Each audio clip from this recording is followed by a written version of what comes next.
Espace TV, le 22h.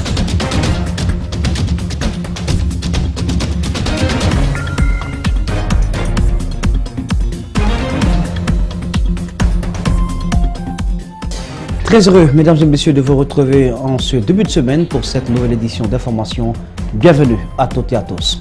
Les pressions de ses sympathisants venus le soutenir, les plaidoiries de ses avocats n'auront pas permis finalement de le disculper. Ibrahima Sory Kamara, militant de l'UFDG, ne retournera pas à la maison ce soir. Il écope de 18 mois de prison ferme. Nous parlerons insécurité dans ce journal avec l'assassinat par balle d'un jeune homme samedi dernier à Kagbele. La gendarmerie locale a procédé à quelques arrestations. Et puis il sera question d'un conflit qui perdure et fait des victimes dans la zone de Kerouané. Des districts Kinsikoro et Gbenko sont prises au sujet de décision du préfet de Kerouané. La tension était vive aux alentours du tribunal. La foule venue le soutenir était à bout de nerfs. Et malgré toute la pression, la sentence est tombée. Ibrahima Sory Kamara est condamné à 1 an, 6 mois de prison ferme, assorti d'une amende d'1 franc symbolique. Ce militant de l'UFDG est poursuivi pour délit de diffamation, injure ou offense au chef de l'État. Ses avocats ne comptent pas en rester là. Ils contestent le verdict et promettent de saisir la cour d'appel. Alseni Bari. Il n'a fallu que 3 minutes à la juge du tribunal de première instance de Mafankou pour annoncer la condamnation d'Ibrahima Sory Kamara. Poursuivi pour délit de diffamation, injure et offense au chef de l'État, ce militant de l'UFDG va purger une peine d'1 an, 6 mois de prison ferme et une amende d'1 franc symbolique. Une décision vite rejetée par ses avocats qui promettent de saisir la cour d'appel.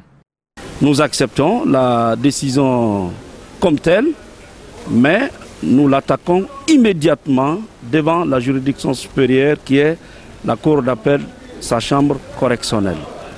Nous pensons que le droit n'a pas été dit, mais comme ce n'est qu'une première étape, c'est une première instance, nous nous dirigeons vers la cour d'appel. Et je pense que le dossier pourra arriver dans les heures qui suivent. Certains des avocats de la défense parlent d'un procès politique. Tout de même, reste optimiste pour la suite de la procédure. Dites-vous bien que c'est une procédure, disons, une affaire purement analysée sous l'angle politique. Et puisqu'il y a la juridiction de censure qui va purement et simplement annuler cette décision et rétablir notre client Ibrahima Sory dans ses droits, rassurez-vous que devant la juridiction de censure qui est la cour d'appel, cette décision sera purement et simplement annulée. À la sortie de l'audience, des scènes de colère, des amis et sympathisants venus suivre le procès. Un coup d'œil avant de faire une dernière salutation, signe de remerciement au soutien. Ibrahima Sory Kamara est à nouveau conduit à la maison centrale où il doit purger sa peine, à moins que la cour d'appel n'infirme la sentence prononcée par le TPI de Mafankou. Et comme annoncé dans les titres, l'insécurité bat son plein à Conakry et dans ses périphéries, des Guinéens sont arrachés à la vie par des bandes armées et cela devient récurrent. Samedi dernier, un jeune homme a été froidement assassiné à domicile aux environs de 3 h du matin par balle dans le quartier Tobolon à Kagbele. Des suspects ont été mis aux arrêts selon les témoignages des parents responsables du quartier. Une enquête est tout de même ouverte par la gendarmerie locale pour démanteler tout le réseau. Attention, les images peuvent choquer. Makiso Ibrahima Sory 5 Souma signe ce reportage. J'ai dit, maman, soulève-moi. J'ai dit, je ne peux pas, le sang coule. C'est comme ça, il a rendu l'âme dans mes mains. C'est l'épouse du défunt, toujours sous le choc après la scène qu'elle a vécue dans la nuit du samedi à dimanche. Kamano est l'un de ceux qui se trouvaient dans la maison pendant l'attaque. Il revient ici sur cette nuit tragique. Quand ils ont vu qu'il n'y a plus de lumière à la maison, et ils ont su que vraiment la barre ne m'a pas eu, ils ont eu peur. Ils ont pensé que vraiment j'ai l'arme là-bas ou bien j'ai la machette là-bas. C'est ce qui les a poursuivis de s'enfuir. Je suis sorti maintenant, j'ai entendu les cris de la femme de mon ami. Il pleurait maintenant. Je suis allé auprès de mon ami. Là, je ne pouvais rien. Je ne pouvais rien. C'est là il a vomi le sang. Quand je l'ai pris pour l'envoyer à l'hôpital, j'ai vu là où la balle est sortie, c'est au niveau de sa poitrine. C'est là-bas que j'ai dit que non, c'est fini. À la maison mortuaire, c'est l'émotion et la tristesse qui se lisent. Dans les 2 semaines, plus de 13 personnes qu'on a tuées ici, banalement comme ça. on tue les mototaxis, on tue les taximans, on tue les notables même de la famille. Le vice-président du conseil de quartier mentionne la récurrence du phénomène de l'insécurité et appelle à l'aide. La fois passée, il y a eu un cas où 2 jeunes ont perdu leur vie. Un étudiant de l'université de Symphonia et un taximètre qui ont trouvé la mort sur 3 coups de fusil. Donc vraiment, même nous sommes inquiets. Nous nous demandons quelle solution trouver maintenant. Et en tout cas, nous sommes à la requête des dispositions à prendre pour la sécurité de notre quartier. Selon les témoignages des habitants du quartier, au moins 15 personnes ont été tuées dans les 2 dernières semaines, soit une personne par jour. Un atelier régional sur l'audit des revenus issus du secteur de l'industrie extractive s'est ouvert ce lundi à Conakry. L'objectif est d'accroître le contrôle, la transparence et la reddition des comptes dans le secteur de l'industrie extractive. Il réunira cet atelier durant 3 jours des magistrats de la Cour des comptes, des représentants des ministères de l'économie et des finances, ainsi que du budget, mais aussi les cadres du secteur permanent de l'ITIE. Compte rendu, Minato Sidibé, Sadouba. Ce projet s'inscrit dans le cadre d'appui aux institutions supérieures de contrôle et du Conseil régional de formation des institutions supérieures de contrôle des finances publiques d'Afrique francophone subsaharienne. Les objectifs poursuivis par l'audit des revenus issus du secteur de l'industrie extractive consistent à développer ou adapter le guide d'audit financier en un outil de vérification permettant d'effectuer une mission d'attestation. Durant les travaux, ces audits tests consisteront de s'assurer que les revenus déclarés par les secteurs privés sont conformes à ceux prévus dans les contrats, mais aussi à ceux enregistrés par les administrations collectives de revenus et le trésor public. Le travail va contribuer à la performance et à la transparence, surtout la transparence dans le secteur des industries extractives. Vous savez que les cours des comptes, en fait, c'est des institutions supérieures de contrôle des finances publiques qui rendent, si vous voulez, des décisions qui informent les peuples sur la manière dont les ressources publiques sont gérées dans les pays respectifs.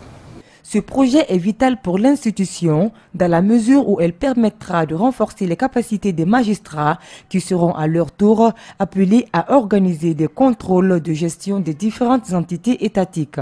Alors, avec ce financement de la Banque mondiale, nous essayons de renforcer la capacité de nos jeunes magistrats pour que, face aux enjeux de développement qui sont dans notre pays basés, l'un des piliers étant peut-être les revenus miniers, parce que notre pays est minier. Ce séminaire a regroupé 8 pays cibles, à savoir la République centrafricaine, le Congo, la RDC, le Gabon, le Sénégal, le Niger, le Tchad et la Guinée. Fin des travaux la semaine dernière du Conseil syndical de la Confédération nationale des travailleurs de Guinée. Les recommandations portées sur la communication entre les membres, la cotisation et surtout l'éducation et la formation au sein de la centrale syndicale. Reportage Djibril Ba, Koria Boukourma. 2 jours auront suffi pour parler de leurs problèmes. Aussi dresser un bilan à mi-parcours de celui qui a la tête en ce moment de la Confédération nationale des travailleurs de Guinée. L'histoire de notre pays sera écrite en partie par nous les travailleurs, particulièrement les membres de la CNTG. Cela voudrait dire, pour nous, tous les travailleurs doivent rester unis et soudés autour des valeurs cardinales du mouvement syndical universel, à savoir la solidarité et l'unité. Parlant des recommandations, les participants des CEPA attendent leur mise en œuvre.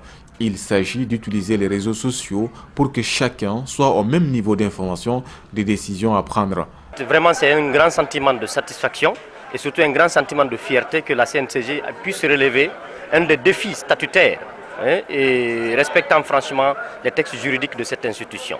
Encore, les syndicalistes veulent l'engagement effectif des membres pour les cotisations, puis acquérir des logements sociaux. Nous constatons que la majorité des fonctionnaires de l'État, c'est les jeunes, ce sont les jeunes, donc qui ont besoin de formation. Et pour préparer la relève de cette centrale, la CNTG a créé ce département pour vraiment former les jeunes et nous sommes représentés à tous les niveaux. Le conseil syndical qui a eu lieu tient compte du statut de la CNTG. Il s'est fait 2 fois durant le mandat du secrétaire général. C'est une initiative de l'Organisation internationale pour les migrations qui sort de l'ordinaire. Les migrants retournés en Guinée font œuvre utile en procédant à l'assainissement des quartiers et plages de Conakry. Lancée ce lundi, cette opération vise à faciliter la réinsertion des migrants. L'initiative va permettre à ces jeunes non seulement de mener des activités, mais aussi de créer des projets générateurs de revenus. Abdourahmane Ba, Ibrahima Sori Camara. Des balais, des pelles, des brouettes. Ce sont entre autres des outils qui vont servir à l'assainissement des quartiers et plages de Conakry. Initié par l'OIM, ce projet est une opportunité d'emploi pour les migrants retournés en Guinée. Au-delà des projets de réintégration à mettre en place, le migrant qui retourne de son point de chute en Libye jusqu'en Guinée, il fallait non seulement faire ressortir ce patriotisme de son pays et ce civisme aussi. C'est ce qui nous a poussé à dire que entre le temps de leur arrivée et la mise en place de leur projet en tant que tel, on pouvait les inciter à ressortir ce civisme et ce patriotisme. En quoi faisant? En essayant d'appuyer la capitale de Conakry à s'assainir. Avec cette campagne d'assainissement, Conakry retrouvera son image et chacun de ces jeunes sera rémunéré et intégré dans un projet entrepreneurial. Il y a d'autres personnes qui ont suivi la formation, tu pars, tu fais ton choix, par exemple l'agriculture, l'élevage, restaurant, l'hôtellerie, tout ce que tu possèdes. Après avoir fini de faire la formation, tu formes ton groupe, tu pars, vous présentez votre projet à l'OIM. On aimerait que vous nous financiez pour réussir à faire notre projet. L'assainissement de la ville relève du gouvernorat de Conakry. Mathurin Bangoura salue et encourage l'initiative. Dans ma qualité de première autorité de la ville de Conakry, mon sentiment est un sentiment de satisfaction par rapport à cette activité, non seulement qui est pour l'assainissement, mais surtout par rapport aux migrants. Parce que c'est pour eux qu'on est en train de le faire. Cette initiative était là pour qu'on assainisse. Mais l'OIM a tenu à ce que ce soit les jeunes migrants qui sont là, qu'on trouve quelque chose pour eux pour qu'ils puissent être réinsérés dans la société. Ce projet va s'étendre du 9 avril jusqu'au 24 mai 2018. Il sera un point de départ pour une réinsertion des jeunes migrants retournés au pays. Et puis les plages rouvertes au grand public, une nouvelle accueillie avec joie par la couche juvénile qui manque de façon cruelle d'espace de loisirs dans la capitale. Pour s'en rendre compte, l'une de nos équipes de reportage a fait un tour à la plage Benares où l'affluence ne faiblit pas, surtout les week-ends. La rouverture des plages, une aubaine pour les jeunes, c'est un reportage grand format signé Mamadou Boy Diallo, Ibrahima Souba. La plage Benares, avec son sable fin à perte de vue, ses cocotiers et le vent qui souffle. Depuis la réouverture des plages par les autorités, l'endroit ne désemplit pas de monde. Ici, on est permis de se baigner, faire le sport ou encore des spectacles culturels. Mais attention, la donne a changé, notamment la sécurité sur les lieux. Pour accéder à la plage, les gérants ont mis en place des points de contrôle et de fouille. Ce n'est pas tout. Une autre nouveauté visible sur place, les détecteurs de métaux. Ce dispositif de sécurité, une démarche qui rassure déjà, en dépit du spectre du drame survenu en juillet 2014 à la plage de Robané, où une trentaine de jeunes ont péri. Ce qui m'a impressionné, c'est qu'il y a la sécurité. Tu regardes à gauche, à droite, on trouve que des gens, on est tous en sécurité en fait. C'est pas pour l'autre plage, mais ici à Benares, tout se passe bien, la sécurité elle est vraiment garantie parce que moi, je gare ma moto ici durant tout le temps que je fais ici, il n'y a aucun souci. À ce dispositif de sécurité s'ajoute la présence d'une police verte déployée par le gouvernorat de Conakry. Des maîtres nageurs sont sur place pour faciliter et sécuriser les baignades. Toutefois, il manque de gilets. Ça doit mettre les moyens à leur disposition, par exemple les sauvetages, parce que quand il y a un problème ici, il faut que les gens interviennent à temps. En tout cas, la plage de Benares, qui s'étend sur une distance de 2 km, est convoitée, sécurisée et l'affluence est de mise. L'un des administrateurs nous fait un bref rappel historique du mot Benares. Benares de Gange. J'ai fait une comparaison à un fleuve de l'Inde qu'on appelle Benares de Gange. Donc là-bas, quand il y a un décès, on envoie le corps en Kassine on met le cendre sur le fleuve, soi-disant que le corps va rentrer directement dans le paradis. Les plages de la capitale étaient fermées depuis 3 ans, suite au drame survenu à la plage de Robané, où une trentaine de jeunes venus assister à un concert ont péri. La réouverture était attendue et déjà, les jeunes savourent l'instant. La Guinée ne regorge pas que de ressources minières. Elle dispose également de ressources humaines qualifiées mais peu encadrées. Tenez, loin de la capitale guinéenne et de ses journées mondaines, en Zérékoré, capitale de la Guinée forestière, un jeune de 24 ans a choisi d'être électronicien et déjà l'expression concrète de son génie lui a permis de fabriquer des lampes artisanales. Je vous invite à sa découverte avec ce reportage de Mamadou Saliouba, Djibril Kaba Kamara. Son histoire n'a pas commencé ici, mais elle avance à petits pas dans cette université qu'il a formée. Depuis l'enfance, Moïse Maniga rêvait de devenir électronicien. Sa mère se moquait de lui, même après ses lampes artisanales fabriquées à partir des vieux appareils, elle continue encore de se moquer de son enfant. Je me souviens, parce que mon papa était maintenancier, mais moi, à la fin, je prenais des piles, je veux parler de batteries, et des petites ampoules pour les connecter et éclairer ma chambre. Comme ça, en ce moment, ma maman se moquait de moi. Mais Moïse Maniga ne regarde rien derrière et ne laisse rien lui échapper. Ces lampes artisanales, ce ventilateur et cette croix à sa foi l'encouragent dans ses recherches. Pour avoir de la lumière, il collectionne d'abord de vieux appareils, des panneaux solaires, des batteries, des diodes, et les interconnecte ensuite sur une plaque électronique. Aujourd'hui, il veut aller plus loin, vu les multiples accidents dans sa ville. Ça, c'est un schéma simple d'un feu de croisement routier. Donc, normalement, je veux confectionner, je ne dis pas que je vais inventer, hein, je vais confectionner un feu de croisement routier à base solaire. Vu le grand nombre d'accidents de circulation ici dans ma ville, ici à Zérékoré, j'ai pensé à confectionner ça. Je suis sur les recherches, j'ai déjà eu le schéma. Mais comment faire pour arriver à satisfaire ses ambitions? Moïse Maniga a bien un atelier, mais ce n'est pas suffisant. Ma passion dans l'avenir, c'est d'avoir, n'est-ce pas, ici, un atelier d'électronique et de confection de panneaux solaires dans la sous-région, c'est-à-dire je veux parler de la Guinée. Malheureusement, en Guinée, la recherche occupe une petite place dans les projets de développement. Il s'agit là d'un conflit qui perdure depuis 7 ans dans la préfecture de Kerouané, précisément entre le district de Kinsikoro et de Gbenko dans la sous-préfecture de Banankoro. L'érection récente de Gbenko en district par le préfet de Kerouané constitue toute la pomme de discorde. Les habitants de Kinsikoro revendiquent les domaines de Gbenko et n'entendent pas céder. Les affrontements entre les deux communautés ont déjà fait 70 blessés. Pour mieux comprendre, Espace TV a déployé Babou Kondé, Yacouba Traoré sur les lieux. Ce conflit perdure depuis près de 7 ans. Cette année 2018, il passe à une vitesse supérieure. Suite au découpage électoral pour les dernières élections communales, Gbenko, auparavant secteur de Tinsinkoro, est érigé en district. C'est le choix, dit-on, du ministère de l'administration du territoire et de la décentralisation. Gbenko a été érigé en district.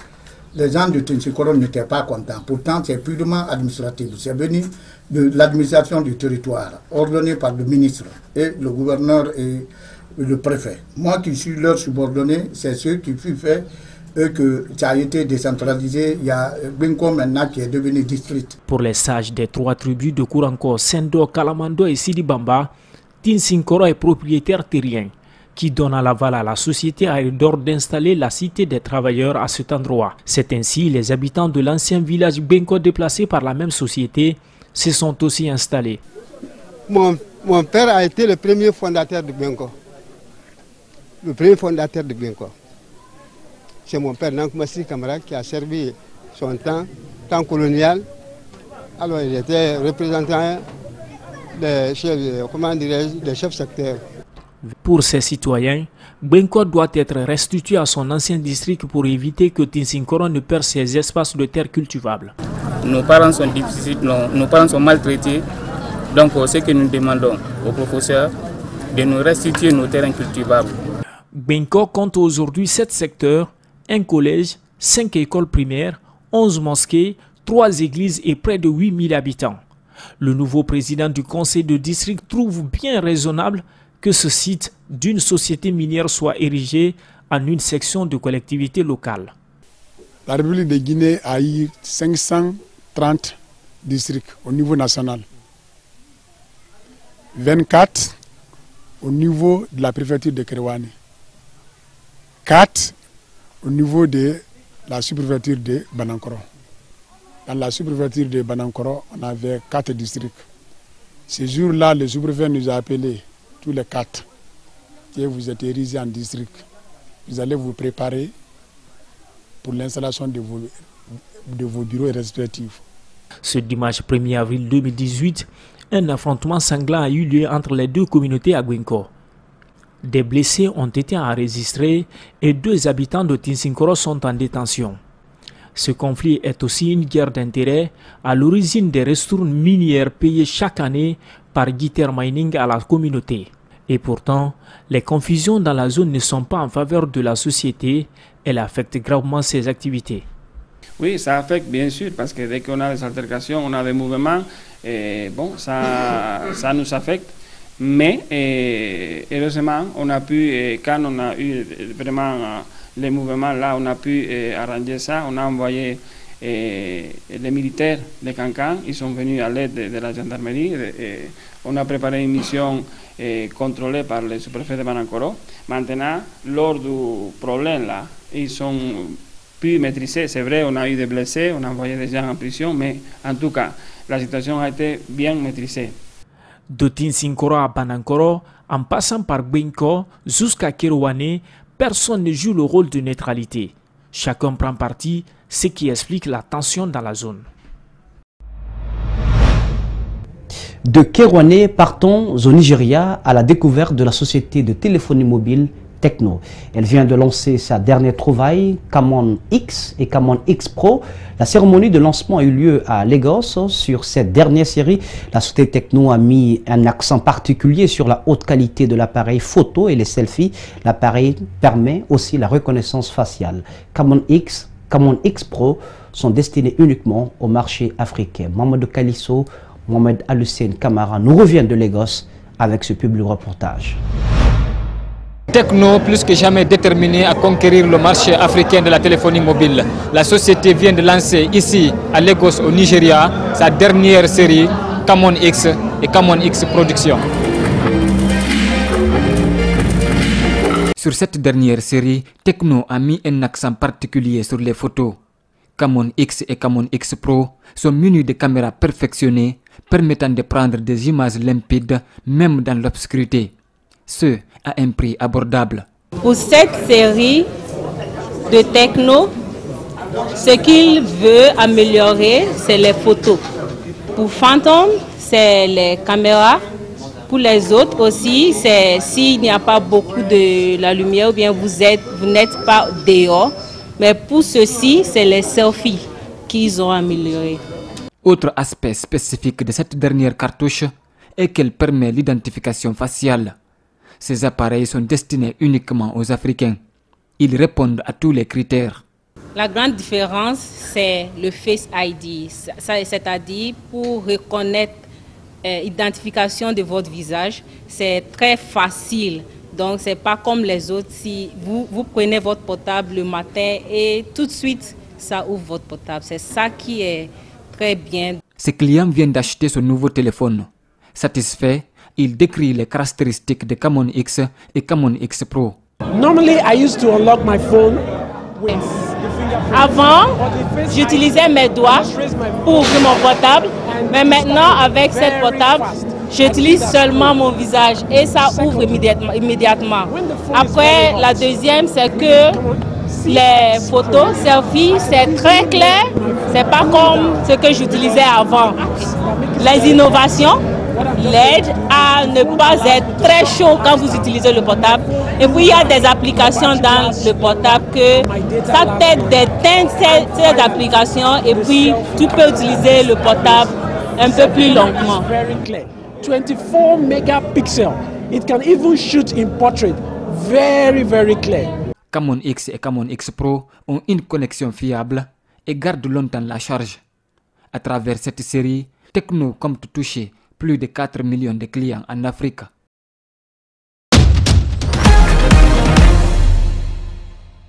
En interactualité à présent, lancé en 2016 à Strasbourg, Canal Turan est un ovni médiatique en Azerbaïdjan.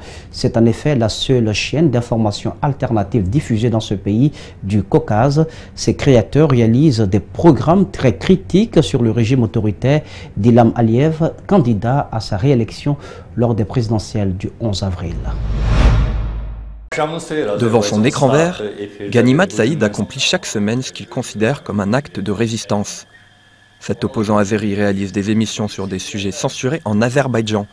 Là-bas, selon Reporters sans frontières, le pouvoir mène une guerre impitoyable contre les dernières voix critiques. En Azerbaïdjan, il ne reste aucun média indépendant. Ils ont tous disparu.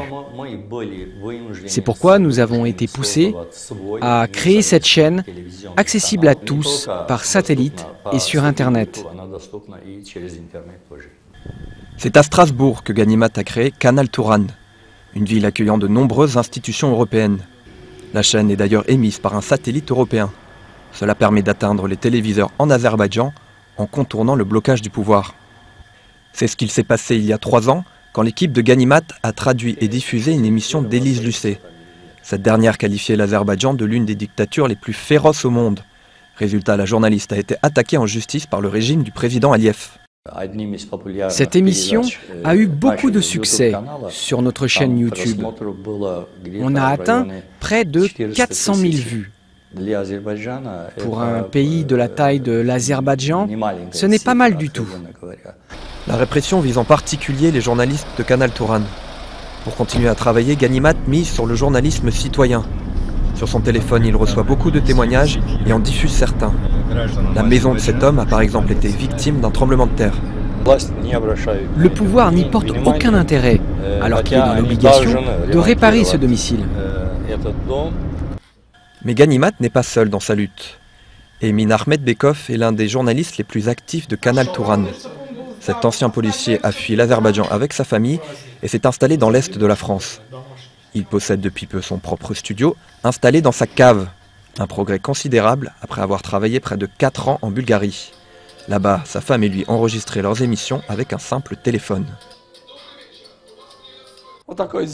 On installait un écran vert comme celui-là sur le mur de notre chambre à coucher. On remontait notre lit, on tournait l'émission, puis on remballait tout avant de diffuser. Aujourd'hui, ces 2 hommes sont réfugiés en France. Mais ils restent très inquiets pour leurs sources en Azerbaïdjan. En 2017, le pays comptait 137 prisonniers politiques, exposés à la torture et aux violences du pouvoir. Voilà, c'est donc sur cette note que prend fin cette édition d'information. Au cadrage pour vous, Coria Bokourmon était présent à la régie Nalaye Lamine Silbé, le tout sous la supervision technique d'Ali Kabade Francis Collier. L'info, c'est aussi sur espace-tv-guinée.info. Passez une agréable suite de programme sur Espace TV. Regardons mieux.